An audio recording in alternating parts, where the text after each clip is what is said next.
People, स्वागत है आपका एक और दिन की एक और कहानी में। Chandigarh to Australia cycling trip का आज है डे 386 और उड़ीसा में साइकिलिंग करते हुए मुझे आज पूरे 8 दिन हो चुके हैं। आज मैं सुबह 5 बजे सो करके उठ गया था। भारत पेट्रोलियम का ये पेट्रोल पंप है। यहाँ के एम्प्लॉय मेरे लिए गर्मा गर्म चाय लेकर के आए थे जो कि बहुत ही रिफ्रेशिंग थी। चाय एंजॉय करने के बाद, सबको गुड बाय कहने के बाद मैं अपना सफर जल्दी शुरू कर देता हूँ। किसान अपने अपने खेतों में आ चुके थे, काम शुरू कर चुके थे। एक ट्रेन थी जो कि पैसेंजर्स को अपनी अपनी मंजिल तक पहुंचा रही थी और मैं किसी फ्री बर्ड की तरह, एकदम आजाद पंछी की तरह एक फ्लाईओवर के ऊपर खड़ा होकर के इसने आसपास होती हुई सब चीजों को देख रहा था। मैंने अपनी जिंदगी में कभी भी खुद को इतना लाइट, इतना फ्री महसूस नहीं किया जितना आज कर रहा हूँ। लोकल्स हैं, वो अपने दिन की शुरुआत कर रहे थे और मैं अपने आसपास होने वाली इन सब चीजों को देखता और ऑब्जर्व करता जा रहा था। ये जो हाईवे है ना, जो कंक्रीट से बनाए जाते हैं, ये साइकिलिस्ट और वॉकिंग करने वालों के लिए बिल्कुल भी अच्छे नहीं है। इनमें दो प्रॉब्लम है। पहली प्रॉब्लम कि ये हीट को रिफ्लेक्ट करते हैं, तो मेरे जैसा जो पैदल चलने और साइकिल चलाने वाले लोग हैं उनको ज्यादा गर्मी महसूस होती है। और दूसरी प्रॉब्लम, आप देख सकते हो कितने सारे जॉइंट्स और कितने सारे क्रैक्स आ रखे हैं जिनको पैच लगा के जोड़ा गया है, तो इस पे आप कभी भी स्मूथली राइड नहीं कर पाते हैं। मैंने देखा है कि उड़ीसा के पास ना बहुत सारे नेचुरल रिसोर्सेज हैं, लेकिन सब के सब अंडर यूटिलाइज्ड है। आपको जान के हैरानी होगी कि उड़ीसा में ट्यूबवेल नहीं है। यहाँ के लोग 2-2, 3-3 महीने मानसून के आने का इंतजार करते हैं। हमारे नॉर्थ में ट्यूबवेल लगाते हैं, पानी भर के काम चला लेते हैं, बारिश हो या ना हो। ये लोग धान की बुआई तब तक नहीं करते जब तक इनके खेतों में बारिश का पानी पूरी तरह से भर नहीं जाता। अब क्योंकि पिछले 2-3 दिनों में कुछ बारिश होकर के हटी है, खेतों में पानी भर गया है, अब जा करके ये धान की बुआई कर पा रहे हैं। 6:50 का ही टाइम हुआ था। मुझे जोर से भूख लगाई थी। सड़क के किनारे पे एक स्टॉल था, जा करके वहाँ खाने को पूछता हूँ तो कुछ नहीं मिलता। क्या है खाने में? सब खाली रखे। तो मेरे पास एक 5 रुपए वाला पार्ले जी का बिस्किट का पैकेट पड़ा था, वही मैं चाय के साथ खा के काम चलाता हूँ। उड़ीसा में ये प्रॉब्लम है, सड़क के किनारे पे आपको बड़े बड़े होटल, स्टॉल कुछ भी नहीं मिलते। और ये जो छोटे छोटे स्टॉल है ना, ज्यादातर ये काम चलाऊ ही हैं, कुछ नहीं रहता इनके पास। मैंने एक बस को गांव के रूट पे जाते हुए देखा और वहीं किसान खेतों में काम भी कर रहे थे। गांव के 2 बच्चे थे जो कि साइकिल का जो पुराना मॉडल होता है ना, एटलस की साइकिल, हीरो की साइकिल, वो चला रहे थे। और वही बच्चे क्यों, यहाँ उड़ीसा में तो आपको सबके पास वही पुराने मॉडल की ही साइकिल देखने को मिलेगी। मुझे एक मंदिर नजर आता है और सड़क की हालत तो बहुत ही बुरी है इस एरिया में। इस तरह के ये जो कंक्रीट के हाईवे बनाए जाते हैं ना, इन पे राइड करना, सच बोल रहा हूँ, बहुत ही बेकार है। जल्दी मैं एक शहर पहुंच जाता हूँ जिसका नाम है संतोषपुर। यहाँ पर मेरे को खेत में काम करते हुए किसान नजर आते हैं। मुझे ऐसे लगने लगा है कि ये जो बारिश हुई है ना, इससे लोग बड़े एक्टिव हो गए हैं। अब जाके खेतों में काम करना शुरू किया है उन्होंने। रोड के किनारे पे मुझे एक नीम का पेड़ नजर आता है। एक टहनी मैं वहाँ से तोड़ता हूँ और 101 पत्ते नीम के खा लेता हूँ। मुझे इतना पता है कि ब्लड को प्यूरिफाई करने के लिए नीम के पत्ते बहुत अच्छे होते हैं और आपको हेल्थ को भी ठीक करते हैं। जहाँ पर भी मुझे नीम नजर आ जाता है ना, मैं ये हमेशा करता हूँ। 8:15 बजे का टाइम है। अभी तक 33 किलोमीटर साइकिलिंग मैं कर चुका हूँ। जल्दी एक साइन बोर्ड नजर आता है जिस पर लिखा हुआ है कोलकाता 214 किलोमीटर और जालेश्वर 7 किलोमीटर। यही वो जगह है जहाँ से मैं उड़ीसा और वेस्ट बंगाल के बॉर्डर की तरफ टर्न करूंगा। सो मैंने डिसाइड किया है कि खड़गपुर होता हुआ मैं वेस्ट बंगाल में नहीं जाऊंगा, मैं वेस्ट बंगाल एंटर करूंगा दीघा वाली साइड से। तो जनाब, कहने को तो 8:30 बजे का टाइम हुआ है, लेकिन गर्मी इतनी ज्यादा है कि पसीने छूट रहे हैं। मैं वही सड़क के किनारे खड़ा होकर बॉडी को थोड़ा कूल डाउन कर रहा था, तभी ये भाई साहब यू टर्न लेकर के मेरे से बात करने के लिए यहाँ तक आते हैं। ये कितने में बिकता है? ये सर अभी जैसे मान लो हम लोग खरीदते हैं, थोड़ा 10 रुपया इसको समझ लो अपने को होता है और 20 रुपये का हम बेचते हैं। पेट्रोल जला के इतना नेचुरल सी बात है यार, बहुत कम है। तो ये जो गाँव में वहाँ पे सप्लाई करते हैं, हाँ, तो वो फिर इसको पाल के बड़ा करते हैं। तो ये देसी मुर्गी के होते हैं या ब्रीड वाला होता है? ऐसे मिक्स वर्ड है, क्रॉस। तो अंडे खरीदते हो पहले आप? अंडे से फिर नहीं, मशीन द्वारा तैयार होता है। बच्चा मशीन से कैसे तैयार होता है? कैसे होता सर हमें भी नहीं मालूम। अच्छा, आप भी खरीदते के आगे बेचते ही? हमें भी आगे से आता है। हाँ, रायपुर में इसका सब वो है, फार्म। रायपुर जो छत्तीसगढ़ वाला, छत्तीसगढ़। उधर से यहाँ पे आते हैं, यहाँ से आगे आप सप्लाई करते हैं। नई चीज़ पता चली यार, thank you. Around 8:50 I became very hungry by this time. 8:50 पे भूखे मारे मेरा बुरा हाल हो गया था। तो सड़क के किनारे पे एक स्टॉल होता है, जाके बोलता हूँ कि भाई तेरे पास खाने को जो भी है ना तू दे दे। उड़ीसा के जो लोग हैं ना यार, ये फ्राइड वो चीज़ें बहुत खाते हैं। देखो मुझे क्या मिला खाने के लिए यहाँ पे। So this is what I'm having in the breakfast today. So it has some vegetable inside and this is the soft one like bhala or something and this is like a vada. All mixed items.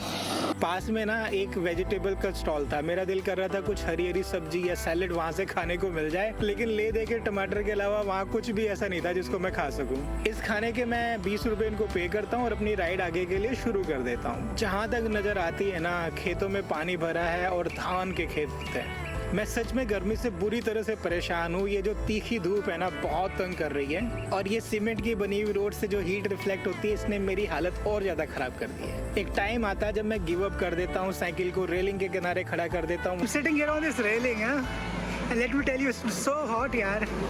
It's so difficult to ride in the hot weather. The problem is with this kind of a highway, this is made with the concrete, and this cement road reflect the heat back on you, and it makes you feel so hot. Oh god. And please don't make such kind of a bullshit highways with the concrete. They are useless for cyclists and the walking people. वही mattress बिछाता हूँ जमीन पर, उसके ऊपर late जाता हूँ, लगता है कि सो जाऊंगा। I am feeling that heat reflected by this road here, sitting here itself. My God, such a bad road, such a bad place. I am not liking it, only heat.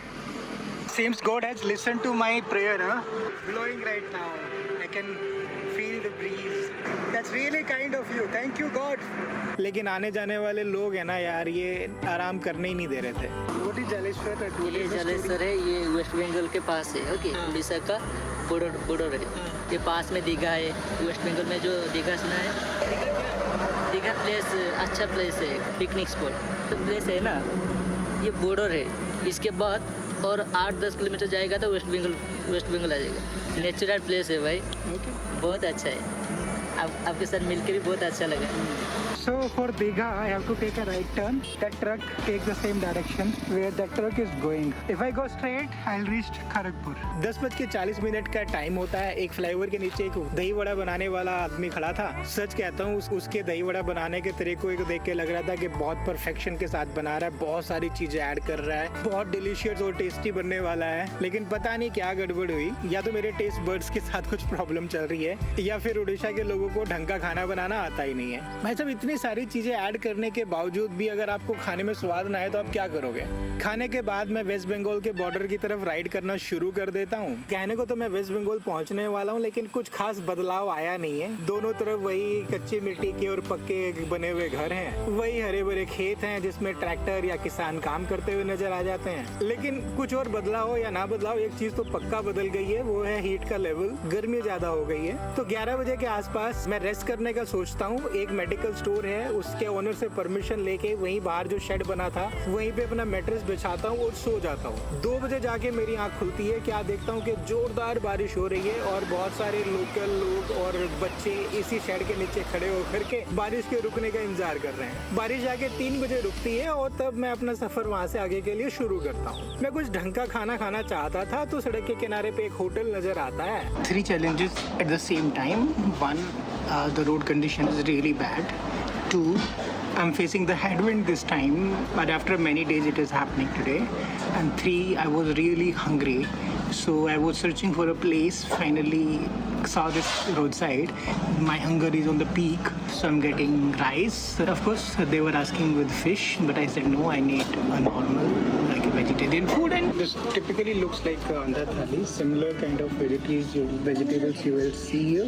वहाँ जाकर के मैं ये खाता हूँ और करीब 4:30 बजे मैं वापस वहाँ से अपना सफर आगे शुरू करता हूँ। मैं इस वक्त उड़ीसा के एक रिमोट एरिया को क्रॉस कर रहा हूँ। सड़क की कंडीशन बहुत बुरी है, लेकिन हर तरफ ग्रीनरी बहुत ज्यादा नजर आ रही है। दोनों तरफ आपको घर नजर आते हैं जिनकी छत या तो पैडी के लेफ्ट ओवर से बनी है या फिर पीवीसी और कंक्रीट की शीट से बना रखी है। जितनी दुकानें हैं वो जो लकड़ी का खोखा होता है ना, उसके अंदर बना रखी है, और वो बारिश में टपके नहीं इसलिए उसके ऊपर पॉलीथीन शीट या फिर मेटल की शीट के थ्रू एक शेड बना रखा है। एक मार्केट को मैं क्रॉस करता हूँ जो कि बहुत बेसिक सी नजर आती है। एक स्कूल नजर आता है जिसके बाहर सड़क के किनारे पे बहुत सारी साइकिलें खड़ी हैं। हैरानी की बात यह है कि इस एरिया में साइकिलें मोटरसाइकिल से ज्यादा नजर आती है।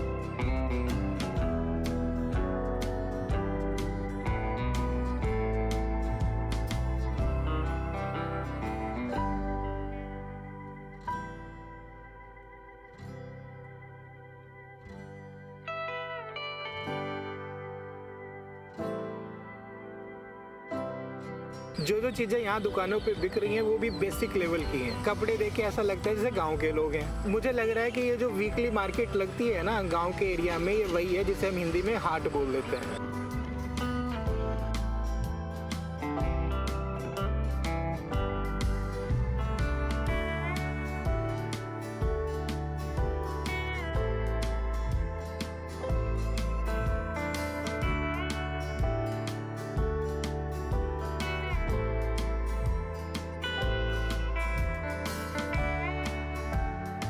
एक मंदिर नजर आता है छोटे से शेड के अंदर, लेकिन इस मंदिर को क्रॉस करने के बाद सडनली सब कुछ बदल जाता है। साइकिल से ज्यादा मोटरसाइकिल और मॉडर्न व्हीकल नजर आने शुरू हो जाते हैं और औरतें उन व्हीकल्स को चलाती हुई दिखना शुरू हो जाती हैं। 5:23 का टाइम है। नायरा का पेट्रोल पंप नजर आता है। मैं सोचता हूँ यहाँ पे रुक जाता हूँ क्योंकि नायरा का जो ट्रैक रिकॉर्ड है ना वो सबसे बढ़िया है। रात को रुकने के लिए भारत पेट्रोलियम के बाद ये सेकंड बेस्ट ऑप्शन होता है। जब मैं वहाँ खड़ा होकर ये सब सोच ही रहा था तो एक लड़का आगे मुझसे बातचीत करना शुरू कर देता है। This is Nayara petrol pump and I was thinking to stay or ask for the state for tonight. Then I realised 12 kilometers there is another petrol pump. I met with Abhijit. Abhijit is doing a very interesting thing. Abhijit, what are you doing? क्या करते हो तुम? Followers increase करता हूँ। कितना है 1000 followers का? 1000 followers का 70 रुपये आता है। करवाना चाह रहा है ना, तो अभिजीत शेयरिंग हिज नंबर है, यू कैन आस्क हिम। क्या नंबर है आपका, कहाँ कॉन्टेक्ट करेंगे? इंस्टाग्राम आईडी है OFX अभी X और मेरा कॉन्टैक्ट नंबर है 7853 001942। So maybe if you wish you can ask him. Right Abhish? Thank you. Okay good man. मैं सोचता हूँ कि अभी टाइम है तो कुछ और किलोमीटर का डिस्टेंस कवर कर लेता हूँ, और जब मैं रास्ते में गांव को क्रॉस कर रहा था तो सोचता हूँ कि कुछ खरीद लेता हूँ। ये कितने का है बंजी रोड? हाँ 50 रुपीज़ 40, ये 35। ज़्यादा कौन सा चलेगा धूप और गर्मी में? जो ठीक है वो दे दो फिर, जिसकी लाइफ ज़्यादा हो। Purchase this rope paying 40 rupees, one of the rope is broken, I will change this tomorrow. This guy was saying I will change, but I am saying thank you. Hari नाम है? हरी नाम। तो थैंक यू, आपने पूछा उसके लिए। Okay thank you जी। जल्दी 6:30 बजे का टाइम हो जाता है। व्हीकल्स की लाइट ऑन हो गई थी, दुकानों के अंदर लाइटें ऑन हो गई थी।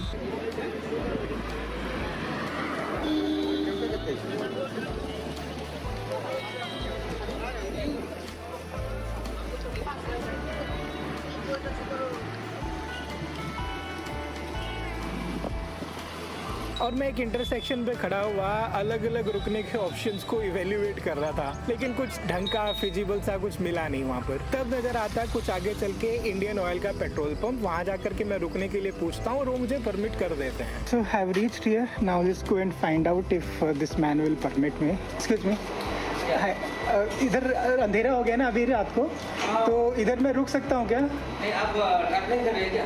हाँ मैं पूरा ऑल इंडिया साइकिल पे कर रहा हूँ, तो रात हो गया तो मैंने सोचा इधर रुक जाता हूँ। ओके, कुछ प्रॉब्लम नहीं, हम इधर प्रोवाइड कर देंगे आपको। तो हाँ, तो किधर टेंट लगाना ठीक रहेगा? आप आपका मर्जी, आप किधर भी लगा सकते हैं। अच्छा। फ्रंट में हमारा पेट्रोल पंप पूरा डे नाइट खुला है। हाँ लेट के लोग रहेंगे जी। आप फ्रंट में भी लगा सकते हैं, नहीं तो आप अंदर एक रूम है, हम उसको भी प्रोवाइड कर सकते हैं। अरे thank you so much sir, so nice of you. Comfortable होगा जी। आपका शुभ नाम क्या है सर? नरेंद्र महाजी। Narendra ji, Amit, thank you sir, very kind of you, thank you so much. तो Narendra ji is such a kind person, he has given me the extension with charging and given me 2 chairs also so that I can sit and work. So starting editing the next episode. तो जनाब इस तरह से आके मेरा आज का दिन कंप्लीट होता है। आज मैंने 76 किलोमीटर का डिस्टेंस कवर किया है with average speed of 13 kilometre per hour. आज का मेरा टोटल खर्चा है 20 रुपए का वो फ्राइड सा आइटम खा लिया था, 30 रुपए का दही वड़ा खा लिया था, 70 रुपए का लंच कर लिया था। तो इस तरह से 120 रुपए का मेरा टोटल खर्च हुआ आज। अगर आपको मेरी इस तरह की ये जो एडवेंचरस जर्नी है वर्ल्ड टूर की पसंद आती है तो मेरे चैनल साइकिलिंग बीच को सब्सक्राइब कर लीजिए और बेल आइकन दबा दीजिए ताकि मेरी हर आने वाली वीडियो की नोटिफिकेशंस आपको पहले ही मिल जाए। कल मैं किस तरह से बारिश में बासुली ढाबा से निकला था और किस तरह के स्ट्रगल को मैंने फेस किया था, ओवरऑल एक स्वीट से दिन की स्वीट सी कहानी है। लिंक मैं आपको यहाँ पे दे रहा हूँ, जरूर देख लो। और जिन जिन लोगों ने मुझे सपोर्ट किया उनके नाम मैं यहाँ पर दे रहा हूँ, पढ़ के उनको कमेंट में जाके थैंक यू बोल दो। आज के लिए इतना ही है, मिलेंगे हम जल्दी अगली कहानी के साथ। अपना ध्यान रखिए, बाय बाय।